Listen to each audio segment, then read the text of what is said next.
दुर्दैवी अशा प्रसंगी या ठिकाणी उपस्थित सर्व समाज बांधव, माझ्या अहिल्याबाईच्या लेकी,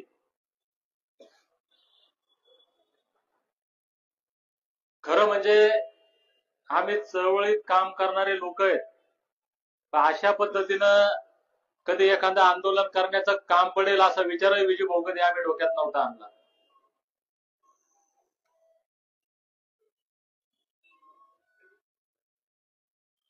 अत्यंत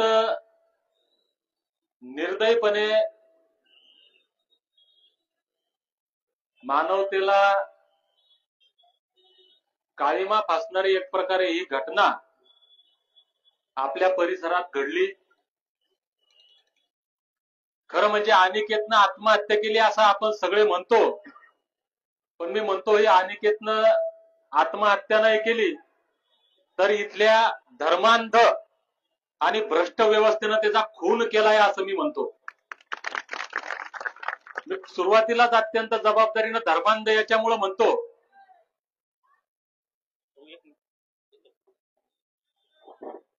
विनंती पलीकडल्या साईडला गाड्या जर गेल्या तर परिणाम वेगळे होते ना त्याचे.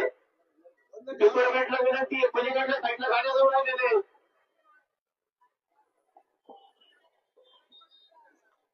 कारण धर्माचं नाव घ्यायचं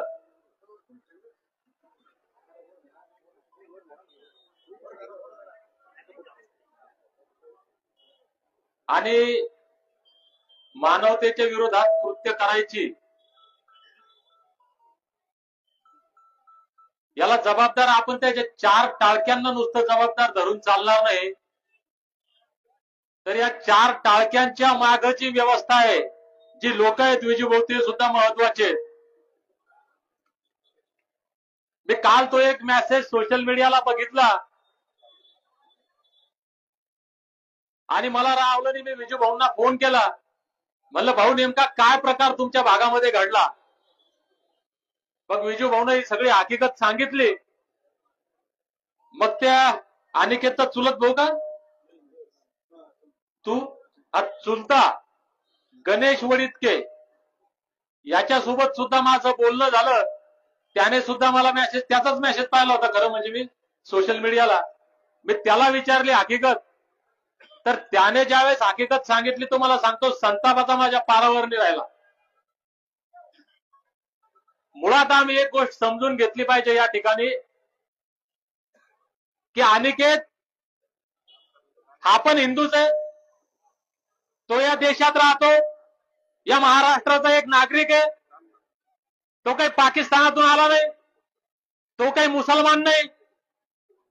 अरे धर्माच्या नावावर दुकानदाऱ्या करणारे आरामखोरांनो, तुम्हाला मुसलमानांविषयी वाईट असेल, मग अनिकेत कोण आहे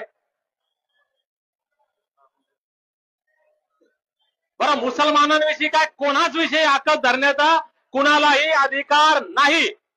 ना नैतिक अधिकार आहे ना संवैधानिक अधिकार आहे. मुसलमान सुद्धा या राज्याचे, या देशाचे एक नागरिक आहेत, या समाज व्यवस्थेचा एक भाग आहेत आणि या देशाच्या जडणघडणीमध्ये, या देशाच्या स्वातंत्र्य लढ्यामध्ये अगदी छत्रपती शिवाजी महाराजांपासून या मुसलमानांचं योगदान आहे. नाकारता येतं का? काही लोकांना पटणार नाही तर माझं बोलणं. अरे पण जे सत्य आहे ते पाहना. शिवाजी महाराज मुस्लिम साम्राज्याच्या विरोधात लढत होते, सत्य. पण शिवाजी महाराजांच्या विरोधात कोण लढत होता याचा जर इतिहास पाहिला ना, तर सगळे पै पाहुणे जवळचे नातेवाईक सगळे धर्माने हिंदू होते.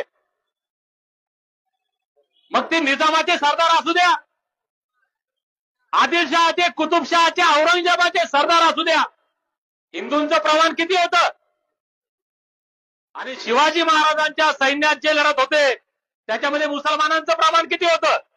तुमच्या तोफखान्याचा प्रमुख, तुमच्या आरमाराचा प्रमुख.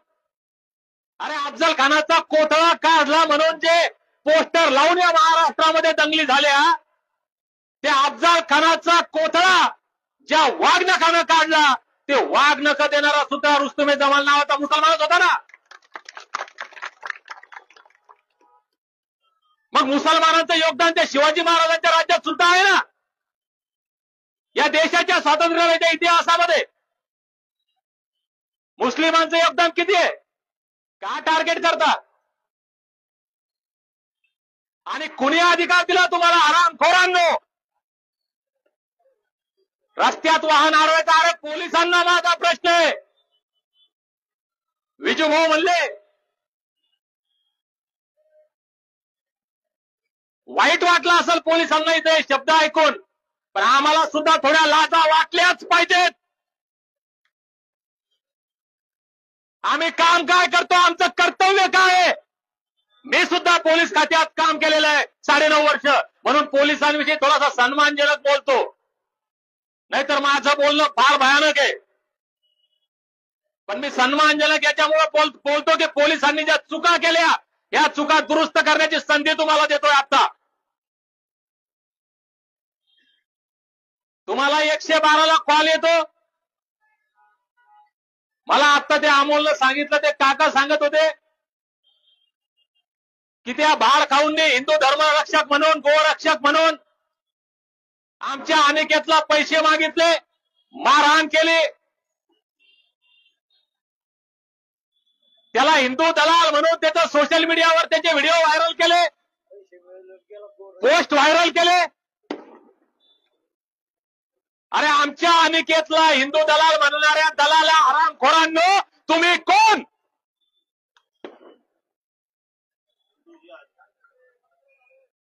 अरे हे धर्मांध लोक आहेत, हे माथे फिरू लोक आहेत. हरामखोर घरी बापाला पाणी पाजत नसतील, आईला पाणी प्यायला देत नसतील. अरे आम्ही हिंदूच आहेत ना, आम्ही याच लोकांमध्ये राहतो. एक म्हण आहे, गळ्यात माळ आणि पोटात काळ. आमच्या ग्रामीण भागामध्ये हे जितके धर्माच्या नावावर बांडगुळ राजकारण करून जाती जाती धर्मात भांडण लावून स्वतःच्या राजकीय पोळ्या वाजण्याचं काम करतात, यांना माणसाशी घेणं नाही, यांना माणुसकीशी घेणं नाही, यांना जातीशी घेणं नाही आणि धर्माशी तर अजिबात घेणं नाही. काय धर्माची शिकवण आहे ही? हिंदू धर्माची शिकवण आहे का? अरे ज्या गायीसाठी तुम्ही एक माणूस मारला, ती गाय आमच्यासाठी पवित्र आहे, पण माणसापेक्षा पवित्र नाही. ती गाय एक प्राणीच आम्ही म्हणू, पशुच म्हणू, माणूस महत्वाचा आहे. आणि ज्या हरामखोरांना वाटतं गाय महत्वाची आहे, तुम्ही तिकडं जखमारा साल्यांनो. अरे एक गाय यांच्या घरी नाही. अरे ज्या गोशाळेत तुम्ही गाय नेऊन घालता त्या किती गायी मेलेले, किती व्हिडिओ तुम्हाला दाखवू गोशाळेचे. आणि या देशात जे बीफ एक्सपोर्ट होतं, मांस विदेशात जातं, कोणाच्या कंपन्या जरा कुत्र्यांनो जरा चेक करा, टाका सोशल मीडियावर हरामखोरांनो. अरे आजही या देशातून किती एक्सपोर्ट होतं बीफ, टाका नेटवर, करा सर्च. तिथं तुमची अवकात चालणार नाही हिजड्यांनो. आमच्या गरीब अनिकेत तुम्हाला दिसला, एक गरीब मेंढपाळाचं पोरग, गरीब धनगराचं पोरग, आणि त्याला तुम्ही हिंदू दलाल म्हणता. अरे बडियांनो, दलाल तर तुम्ही एक नंबरचे. जे समर्थन तुम्ही जर खरंच माणसं असताल, माझं ऐकू राहिले, जे हरामखोर या दलालांचं समर्थन करतील आणि आमच्या अनिकेतला काही वाईट बोलतील, त्याचे थोबाडच ठेचायचं काम करा. आणि नाही तुमच्याकडून होत, मला सांगा, त्याच्या घरी जाऊन त्याचा जीप का बाहेर काढतो साल्याची मी एखाद्याची. अरे कुणाचं समर्थन केलं पाहिजे आम्ही? पटतंय का तुमच्या मनाला खरोखर? अरे ती गाय, मी फार जबाबदारीने बोलतो विजूभाऊ, ती गाय कत्तलखान्यात चालली. तुमच्या बापाचं काय चाललं? तुम्हाला अधिकार कोण दिला अडवायचा? पोलीस आहेत ना. त्याला मारायचा कोणी अधिकार दिला? आता हे पोलिसांचा पंचनामा आहे. आता यांचा पंचनामा मी एसपी ऑफिसला जाऊन करल, कोर्टात करल.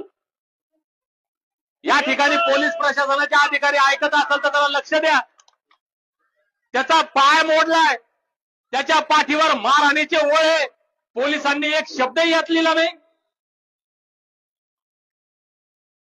कोणते ठाणेदार आहे या ठिकाणी डीवायएसपी साहेब उभे आहेत. सगळा 100% संशयाची सुई ही पोलिसांवर या ठिकाणी आता आहे. या 4 नराधमांनी मारलं. पहिल्यांदा या पोराच्या आत्महत्येला जबाबदार पोलीस प्रशासन आहे. मी जबाबदारीने या ठिकाणी बोलतो, कारण तुम्ही त्या ठिकाणी गेले. तुम्हाला त्या 4 हरामखोरांना समजून सांगता आलं असतं, अनिकेतला समजून सांगता आलं असतं. तुम्ही ते केलं नाही. ज्या तत्परतेनं तुम्ही अनिकेतवर गुन्हा दाखल केला, काय पुरावा आहे तुमच्याकडे की गाय कत्तलखान्यात चालली होती? मग या दलालांच्या, हरामखोरांच्या, समाजद्वेष्ट्यांच्या, धर्मांधांच्या शब्दावर तुम्ही विश्वास ठेवला आणि आमच्या गरीब मेंढपाळावर, धनगराच्या लेकरावर तुम्हाला विश्वास बसत नाही. अरे तुम्ही माणसं आहेत का जनावर आहेत?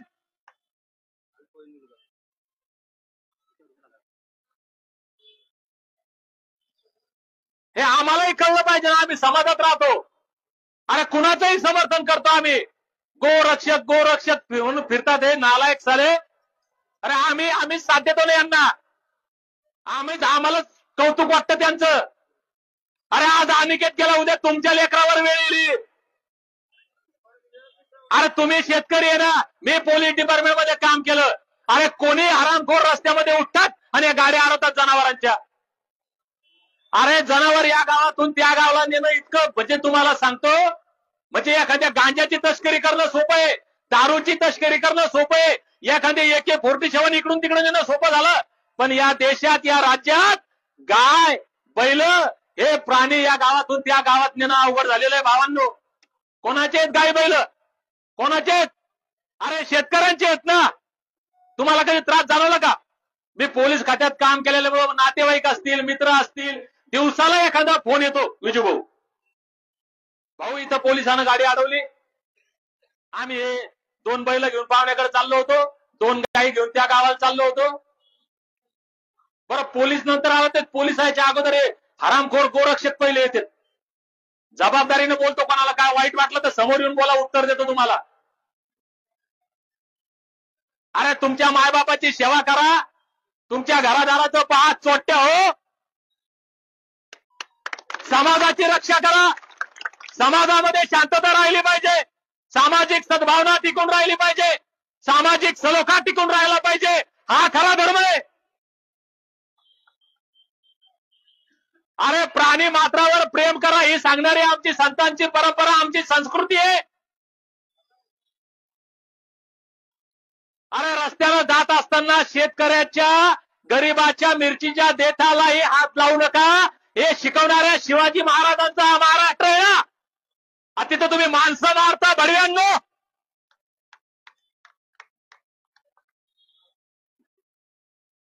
म्हणून हा अत्यंत निर्गुण, माणुसकीला काळीमा फासणारा प्रकार या ठिकाणी घडलेला आहे. मी या ठिकाणी विजूभाऊशी बोललो. आता विजूभाऊ सांगितले, आम्हालाही ट्रोल करतील काही भडवे.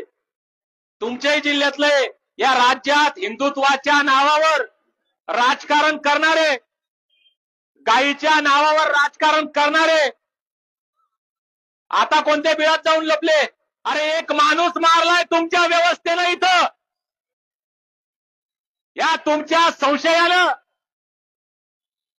या तुमच्या नालायक आणि नीचपणामुळं एक 18 वर्षाचा तरुण आज आमच्यात नाहीये. तोंड शिवलीत का तुमची? मलाही काही ट्रोल करतील. हे जे धर्माचं भूत या भडव्यांच्या डोक्यात घुसलंय ना, अरे विजूभाऊ तमनर ज्यांनी या अहमदनगरचं नाव अहिल्यानगर व्हावं म्हणून जीवाचं रान केलेला माणूस आहे. तुम्ही विजय तमनरला हिंदुत्व विचारणार? म्हणजे यांच्याकडे सोपा उपाय आहे. खरं बोलायला लागलं की ते हिंदू विरोधी आहे, खरं बोलायला लागलं की तो अपक्षातला आहे, खरं बोलायला लागलं की तो विरोधी पक्षातला आहे. अरे मग तुम्ही बोला चोट्ट्यावर, आम्ही बोलत नाही. हा आता आपण आंदोलन बी केलं, विजय भाऊ काही भामटे काय म्हणले की याला विरोधी पक्षाची फूट आहे. अरे मग सत्तेतल्या पक्षाने काय बांगड्या भरल्या का? जर विरोधातले लोक धनगर आरक्षणाचा प्रश्न उचलत असतील तर भाजपच्या, राष्ट्रवादीच्या, अजित पवारच्या गटाच्या, शिंदे गटाच्या लोकांनी काय केलं? आता इथेही तोच प्रश्न आहे ना. मी सगळ्याचं म्हणजे माफी मागतो, मला कोणाला दुखवायचं नाही. खरोखर मी फार भयंकर बोलणारा माणूस आहे, पण आता बोलत नाही. माझी तुम्हाला सगळ्या लोकांना हात जोडून विनंती आहे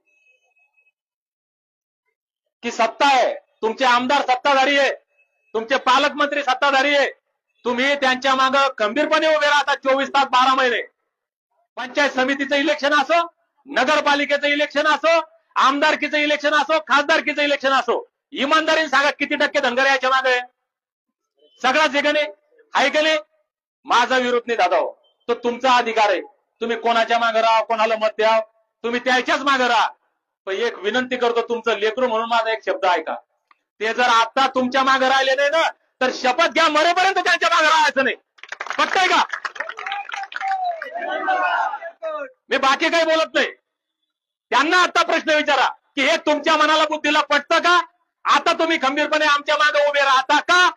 आणि ते जर राहत असतील तर मग तुम्हाला कोणाच्या मागे उभं राहायचं, काय करायचं, हा तुमचाच अधिकार आहे. पण विचारलं पाहिजे ना आम्ही. आमच्यावर झालेले डॉक्टर बाबासाहेब आंबेडकर म्हणतात, अन्याय करणारापेक्षा अन्याय सहन करणारा जास्त गुन्हेगार आहे. म्हणून ते कोण गोरक्षकाच्या नावावर हरामखोरांनी आमच्या अनिकेतला मारलं, पोलीस खात्यात कोण ते नीच या वर्दीला काळीमा फासणारे डुकर आहेत, त्यांचा काय हिशोब व्हायचा ते होईल. पण जर आम्ही या अन्यायाला जर वाचा फोडू शकत नसेल, आम्ही जर अनिकेतच्या मृत्यूला, त्याच्या परिवाराला न्याय देऊ शकत नसेल, तर आम्हाला सुद्धा आमची लाज वाटली पाहिजे असं मला वाटतं. आम्ही गुन्हेगार ठरू, बाबासाहेबांच्या शब्दामध्ये अन्याय सहन करणारा जास्त मोठा गुन्हेगार. म्हणून माझी विनंती आहे की पहिल्यांदा या पोलीस स्टेशनचे जे कोण इन्चार्ज आहे विजू भाऊ, याची आत्ता आजच्या आज बदली केली पाहिजे पोलीस प्रशासनाला. आपण आता, कारण जे पोलीस अधिकारी जागेवर असताना कुणाच्या तरी दबाव द्यायच्या मोबाईलची सगळ्यात चेकिंग केल्या गेली पाहिजे की यांना फोन कोणाचे. आमचे ते अनिकेतचा फोन सांगतात की याच्यावर मुसलमानाचा फोन आला. अरे कोणाचा येईल? तुमच्या फोनवर कोणाचे फोन आले ते पहिले तपासा. हा म्हणजे कायदा, अरे कायदा सगळ्यांचा आहे. जरी तुमच्या हातात असेल ना तर तो सगळ्यासाठी सारखा आहे. तुमच्या हातात आहे म्हणून दुरुपयोग करू नका. अरे कुठं फेराले बाप? अरे जन्माला आलेल्या प्रत्येक माणसाला मारायचंय. तुमचं पद, प्रतिष्ठा, पैसा, सत्ता हे सोबत जात नाही, सोबत जातात तुमचे कर्म. म्हणून माझी पोलिसांना हात जोडून विनंती आहे, बाबा हो, आपण ड्युटी करत असताना काही झालं नाही, बसा बसा बसा, 5 मिनिटं बसा. अरे आपलं उठू नका कोणीच, आपलं कोणीच उठू नका. माझी पोलिसांना नम्र विनंती आहे, आपण एका जबाबदार पदावर आहात, आपण जागेवर डॉक्टर आहात, आपण जागेवर न्यायाधीश आहात. कुठल्याही गोष्टीला न्याय कोर्टात नंतर मिळतो, जागेवर पोलीस न्याय देतात. कारण माझ्या 9.5 वर्षाच्या नोकरीमध्ये कित्येक प्रसंग गेलेत आणि म्हणून ताट मानेने जगतो, राज्यभर फिरतो. त्या कर्माच्या जोरावर आम्ही जागेवर लोकांना न्याय देण्याचं काम केलेलं आहे. माझी विनंती आहे, तुम्ही अन्याय केलाय हे सत्य आहे, आता हा अन्याय दूर झाला पाहिजे. म्हणून पहिल्यांदा त्या ठाणेदाराची बदली, कारण ते तपासी अधिकारी हे आमच्या या तपासासाठी चांगलं नाहीये. आम्ही आता एसपी साहेबांना विनंती करणार आहे, मी या माध्यमातून सुद्धा विनंती करतो की तुम्ही आता हलक्यात घेऊ नका. एक धनगराचं गरीब कुटुंब आहे, त्याच्याकडे 2 गुंठे जमीन नाही, त्याच्याकडे काय नाही, तो गरीब आहे असं समजू नका. या महाराष्ट्रातला 2.5-3 कोटी धनगर समाज पूर्णपणे या वडितके कुटुंबाच्या सोबत आहे.